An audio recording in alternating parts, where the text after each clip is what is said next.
Cuando uno elige un diseño, ustedes ya han visto algunos de los diseños, básicamente lo escoge en base a cuáles son los objetivos del estudio. Si yo voy a hacer un estudio descriptivo o voy a hacer un estudio de asociación para comprobar, por ejemplo, alguna relación de un factor de riesgo o un factor protector, o idealmente probar alguna relación causal, una asociación causal. Y entonces se pueden elegir distintos diseños y también depende del grado de conocimiento que haya de un problema, el diseño que vamos o no vamos a elegir. Pero aquí tenemos entonces una tabla en que muestra, ¿no es cierto?, los distintos diseños de los más complejos, de los menos complejos a los más complejos, y aquí tenemos ubicado dentro de los estudios observacionales al de cohorte como uno de los más complejos. Y vamos a ver por qué. Es un diseño que está justo antes en términos de su capacidad de mostrar causalidad antes de los diseños experimentales. Y como vemos en esta gráfica, en la medida que tenemos mínimo control de las variables, veamos los diseños más simples, tenemos algún mejor grado de expresión de lo que ocurre en la realidad. A diferencia de cuando nos vamos al máximo control, por ejemplo en los diseños experimentales, tenemos un mínimo control de la realidad, por cuanto en estos experimentos se controlan mucho prácticamente todas las variables, que es lo que nos ocurre en la vida real. El diseño de cohorte básicamente es un diseño longitudinal, es decir, parte de una exposición, tenemos un tiempo de seguimiento y observamos si ocurre o no ocurre un determinado evento. Dentro de sus características generales, es un diseño observacional porque la exposición que nosotros estamos observando no se asigna, lo cual es la gran diferencia con los estudios experimentales. Y son analíticos porque permiten verificar hipótesis de estudio. O sea, nosotros vamos a acercarnos a estudiar un problema con diseños más simples y cuando ya tenemos una hipótesis estudiada, pensada, en ese momento podemos pensar en un diseño más complejo como es un diseño de cohorte. Por lo tanto, son estudios que se hacen posterior a otros diseños como son los ecológicos, los transversales, incluso los caso y control. Ahora, hay un supuesto básico que uno tiene que considerar en el diseño de cohorte, y que es que los grupos de exposición son comparables en todo salvo en el factor que yo estoy estudiando como factor de exposición. Y el supuesto es que la exposición ocurre antes que el evento. Por lo tanto, uno cumple con el criterio de temporalidad, que es muy importante dentro de los criterios para estudiar la causalidad de las asociaciones en epidemiología. Si nosotros tenemos certeza que algo que ocurre antes produce un efecto a posterior, y eso significa que hay temporalidad, y podemos corroborar que eso es así, entonces es uno de los criterios importantes para decir que este factor causa este efecto y por lo tanto estamos estudiando una asociación causal. Aquí vemos en un esquema el diseño básico de cohorte. Tenemos la población y de la población vamos a buscar a una población sana para el problema que estamos estudiando. Es decir, vamos a sacar a todos los casos prevalentes de esa población. Y vamos a partir con una población sin el evento del estudio. Por ejemplo, si yo quiero estudiar algo que podría ser que favorece la incidencia de diabetes, yo tendría que excluir de mi muestra a todos los diabéticos, porque lo que quiero estudiar es la incidencia de diabetes en relación a un factor de exposición. En ese sentido, se habla de que uno parte con población sana. Y de ahí entonces vamos a definir una cohorte o un grupo expuesto y un grupo no expuesto. Por ejemplo, en el caso de la diabetes podemos decir que los expuestos serían los obesos, si quisiéramos estudiar la obesidad como factor de riesgo, y los no expuestos serían los no obesos. Los vamos a seguir en el tiempo y después de un tiempo determinado vamos a identificar quiénes hicieron diabetes de los expuestos y quiénes no hicieron diabetes de los expuestos. Asimismo, quiénes hicieron diabetes de los no expuestos y quiénes no hicieron diabetes de los no expuestos. Ahora, hay algunas variaciones en este diseño esencial que es que uno observe un solo grupo, por ejemplo, para conocer la historia natural de una enfermedad. Imagínense lo que hoy día ha ocurrido con el COVID, ¿no es cierto? Hay cohortes que uno puede ver cuál es la historia natural, cuáles son las morbilidades que produce la infección, cuál va a ser la inmunidad que van a tener los sujetos que han tenido COVID. Entonces hacemos un seguimiento de un grupo específico que tiene una determinada condición. Hay cohortes que son antes y después, por ejemplo, cuando hay una intervención, como podría ser la cobertura universal de salud, y uno entonces mira cómo era un grupo antes y cómo era ese mismo grupo después de una cierta intervención. Y hay cohortes múltiples, o sea, no hay solamente un grupo expuesto, sino que hay varios grupos expuestos a distintos niveles de exposición. Piensen ustedes lo que podría ser la exposición a tabaco. Un grupo podría fumar una cajetilla a la semana, un grupo podría fumar una cajetilla al día, y un tercer grupo podría fumar más de una cajetilla al día. Entonces tendríamos un grupo no expuesto, que sería el que no fuma, y 3 grupos expuestos con distintos niveles de exposición. Las cohortes también se definen según la direccionalidad. Y vamos a hablar de cohortes concurrentes cuando la cohorte se forma en el momento presente y se sigue hacia un futuro. Por ejemplo, hoy día hacemos un estudio en que vamos a ver el tema de los diabéticos y la obesidad. Entonces los vamos a seguir por 10 años y vamos a ver quiénes hicieron o no hicieron diabetes.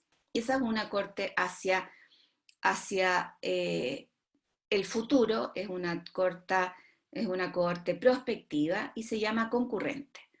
La no concurrente o histórica es una cohorte que se formó en el pasado, pero yo hoy día voy a evaluar qué fue lo que ocurrió. Podría tener la misma exposición y yo tener mucha certeza de quiénes fueron en el pasado obesos y no obesos, y hoy día evaluar, por ejemplo, quiénes hicieron diabetes.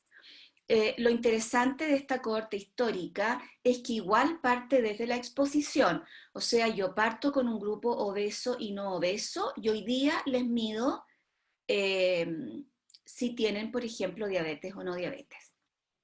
Y hay una cohorte que es mixta, que es la que tiene información hacia atrás e información que yo voy a recoger hacia adelante. Ahora, la cohorte también puede ser fija, que es cuando yo calculo la incidencia acumulada, ¿ya? La cohorte se establece al inicio del estudio y no permite que entren nuevos sujetos. Hay un tiempo fijo de seguimiento. Sin embargo, hay otras cohortes que permiten, y que se llaman dinámica, que permiten que los sujetos tengan distintos tiempos de seguimiento. Estas son cohortes abiertas y dinámicas, es decir, tienen distintos tiempos de seguimiento y permiten que los sujetos ingresen a distintas etapas del estudio, o sea, son abiertas. Una calcula la incidencia acumulada, la otra calcula la densidad de incidencia. Acá tenemos, por ejemplo, una cohorte en la cual partimos con un grupo, algunos salen y tenemos un tiempo de seguimiento y al final del estudio entonces estimamos cuál fue la incidencia acumulada, por ejemplo, de diabetes. ¿Ya? Y acá tenemos una cohorte abierta en que calculamos la densidad de incidencia y permiten que hayan entonces distintos tiempos de seguimiento y que los sujetos entren y salgan o entren algunos y salgan otros del estudio. Ahora, ¿cómo se seleccionan los grupos? Los grupos tienen que ser comparables excepto en la exposición. Y se seleccionan según el objetivo del estudio, por ejemplo, de población general o de algún grupo de riesgo en particular. Tienen que tener la misma susceptibilidad de desarrollar la enfermedad cuando parte el estudio. Tienen que tener la misma oportunidad de ser diagnosticados durante el tiempo de seguimiento. Para ello tenemos que recoger la información de ambos grupos de la misma forma. Tienen que estar, por lo tanto, accesibles para ser examinados y tenemos que, antes de ingresar a estos grupos, establecer los criterios de inclusión y exclusión, básicamente para detectar los casos prevalentes. Volvamos al ejemplo de la diabetes, tendríamos que excluir a todos los diabéticos y para ello tendríamos que examinar, antes de partir el seguimiento, a los grupos de obesos y no obesos para descartar si ya hay algún diabético en la muestra. Ahora, tenemos que definir también cuál es la variable independiente o exposición. Definir su nivel, su duración y cómo vamos a acceder a la información. Por ejemplo, a través de registro, si quisiéramos medir, por ejemplo, el efecto de la contaminación ambiental, serían mediciones ambientales, o podrían ser biomarcadores, si queremos ver, por ejemplo, cómo el colesterol tiene algún efecto en la enfermedad cardiovascular. Y tenemos que también definir cómo vamos a evaluar la variable dependiente o el resultado o el evento. Para ello entonces tenemos que definir los criterios de diagnóstico, cada cuánto tiempo vamos a seguir a los pacientes y cuál va a ser este evento. Puede ser muerte, puede ser la incidencia de una enfermedad, pueden ser marcadores bioquímicos, puede ser el cambio de un marcador desde el inicio hasta el final. Por ejemplo, cómo se modifica el colesterol en una cohorte en aquellos que hacen ejercicio y aquellos que no hacen ejercicio, y podríamos ver el cambio en el nivel de colesterol, o a veces se juntan distintos eventos para aumentar también la potencia del estudio. El seguimiento básicamente contempla dos mediciones, una al inicio y una al final, pero pueden ser varias mediciones. Y puede ser un seguimiento activo, por ejemplo, encuestas, llamados por teléfono, citas al médico o al equipo de salud, o puede ser un seguimiento pasivo en el cual uno hace búsqueda sistemática de información en sistemas de registro, por ejemplo, sistemas de mortalidad, bases de egreso hospitalario, bases de atenciones de urgencia, etcétera. Y el poder hacer seguimientos pasivos depende de la calidad de las bases de los países de los cuales ustedes son.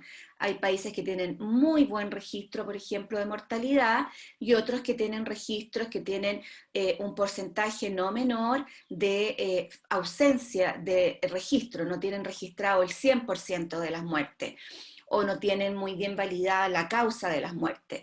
Y en esos casos se dificulta hacer seguimiento pasivo porque las fuentes a las cuales podemos consultar no son de buena calidad.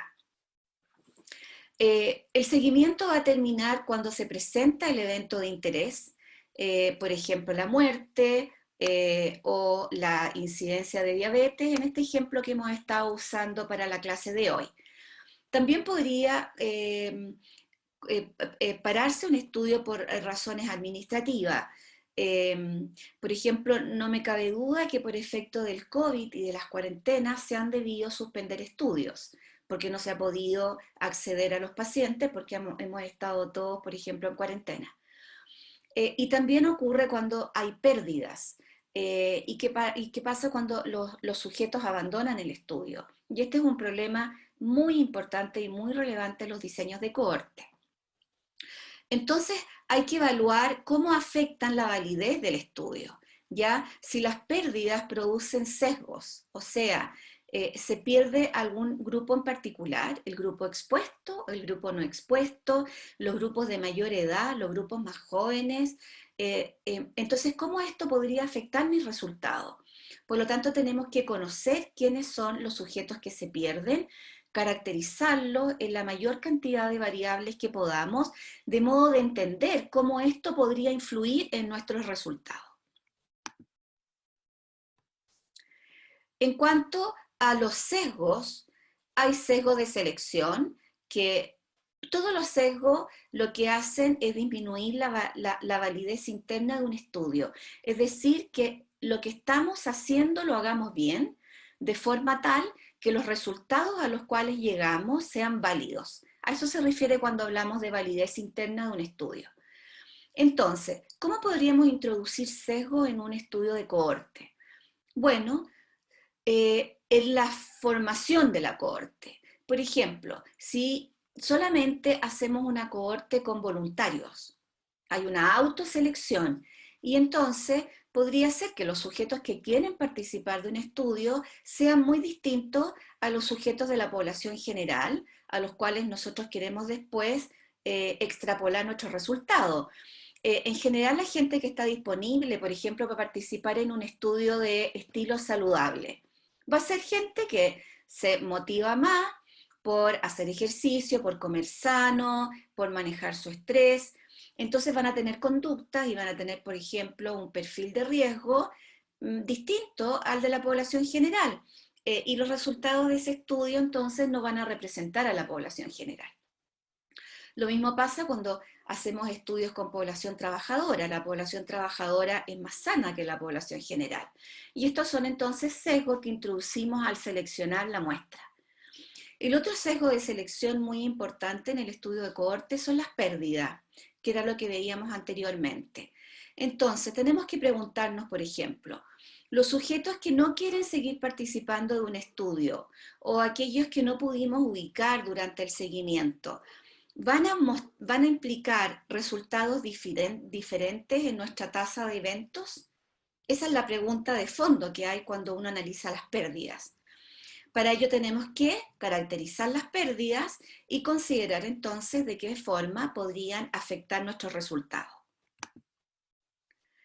Hay otros sesgos que también entonces podrían introducirse en este estudio, que es el sesgo de información. Y entonces tenemos que ver que nosotros midamos y busquemos la información tanto de la exposición como del evento de igual forma en todos los sujetos que participan en un estudio. Hay formas de minimizar estos sesgos, ¿no es cierto? Haciendo protocolos de examen, protocolos de cuestionario, o sea que las mediciones sean estandarizadas. Y también haciendo algunas veces, si se puede, evaluación ciega. Es decir, que uno no conozca quiénes son los expuestos y los no expuestos, si eso se puede, y entonces el observador, el examinador no examina de distinta forma al grupo más expuesto en relación al otro grupo. ¿Qué es lo que vamos a ver en el análisis? Bueno, las medidas de incidencia. Acá tenemos entonces una tabla tetracórica que nos permite estimar la incidencia acumulada. Tenemos a los enfermos expuestos en la casilla A, a los no enfermos expuestos en B, a los enfermos no expuestos en C y a los no enfermos no expuestos en D. Entonces podemos calcular la incidencia en los expuestos como los casos del total de expuestos, es decir, A de A más B. Y la incidencia en los no expuestos como los casos del total de no expuestos, o sea, C de C más D. Y también podemos calcular la densidad de incidencia, en la cual en vez de colocar a los sujetos en el denominador, colocamos el tiempo persona. Y esto ocurre en las cohortes abiertas y dinámicas. Por lo tanto, calculamos la tasa de incidencia en los expuestos y la tasa de incidencias en los no expuestos, y entonces podemos estimar A partido por C y B partido por D. Esto entonces son medidas de asociación. Las medidas de asociación son los indicadores epidemiológicos que evalúan la fuerza con que una determinada enfermedad o evento de salud se asocia con un factor determinado, que es lo que queremos buscar. Entonces, la medida de asociación se obtiene al comparar la frecuencia de la enfermedad en el grupo expuesto y en el grupo no expuesto. Y para ello, entonces, como veíamos anteriormente, se comparan riesgos o tasas. E incluso se pueden comparar prevalencias en otro tipo de estudios que no es el diseño de cohorte, porque en el diseño de cohorte, como es prospectivo, nosotros observamos la incidencia, es decir, los casos nuevos que ocurren en el seguimiento. Entonces podemos calcular el riesgo relativo, que es la incidencia del expuesto partido por la incidencia del no expuesto. Y es un indicador de que hay asociación cuando su valor es diferente de 1. Y debemos estimar los intervalos de confianza, que es que se calcula con la fórmula que yo les estoy mostrando en base a los valores de la muestra, pero lo que nos está indicando es la probabilidad de que el resultado que estamos encontrando no sea producto del azar. Veamos cómo es esto. Acá tenemos un factor protector, es decir, está bajo 1. Este es 0,3 y los intervalos de confianza están todos bajo 1. Por ejemplo, yo podría decir que el hacer ejercicio es un factor protector para obesidad y los intervalos de confianza están todos bajo 1. Como yo calculo los intervalos de confianza habitualmente con un 95% de probabilidad, quiero decir que solamente un 5% de este resultado se podría deber al azar y que en todas las otras ocasiones el resultado va a estar entre 0,1 y 0,8. Piensen ustedes, si yo hiciera 100 muestras, en 95 de ellas el resultado sería entre 0,1 y 0,8. En la muestra que yo calculé es 0,3. Entonces, ¿qué ocurre cuando el resultado pasa por el 1? Quiere decir que en algunas de estas muestras el resultado en el expuesto fue igual que el resultado en el no expuesto. La incidencia en el expuesto fue igual a la incidencia en el no expuesto, porque la razón dio 1. Por lo tanto, esto no es estadísticamente significativo. En el caso del factor de riesgo, tenemos un 1,8 y estos son los intervalos de confianza, por lo tanto es estadísticamente significativo con un 95% de confianza. Volvamos al ejemplo, podríamos decir que aquellos sujetos que son obesos tienen 1,8 veces más riesgo de ser diabéticos en comparación a los no obesos. Esta es la información entonces que se deduce del intervalo de confianza. Si es un factor protector o de riesgo, si hay asociación, y la amplitud del intervalo indica la precisión de la medida de asociación, porque quiere decir que, como les vuelvo a repetir, si de 100 muestras hiciéramos el mismo estudio, encontraríamos nuestro estimador, nuestro riesgo relativo, entre el valor inferior y el valor superior. Por lo tanto, mientras más ancho sea este valor, mientras más amplio sea este valor, es menos preciso. ¿Ya? No es lo mismo decir que el riesgo relativo para la obesidad y la diabetes es de 1,8, pero podría ser de 1,2 a 2,6, que decir que podría ser de 1,2 a 7. Ahí hay mucha dispersión. ¿Ah? Entonces, mientras más juntito estén estos intervalos, mientras más preciso sea el intervalo, quiere decir que el estudio está mostrando un resultado más preciso. Y también entonces podemos calcular la razón de tasas de incidencia cuando tenemos la de incidencia acumulada. ¿no es cierto?, que es la tasa de incidencia del expuesto, partido por la tasa de incidencia del no expuesto, y esto se interpreta de la misma forma que el riesgo relativo. Veamos entonces un ejemplo. Tenemos la relación entre tabaco e infarto de miocardio.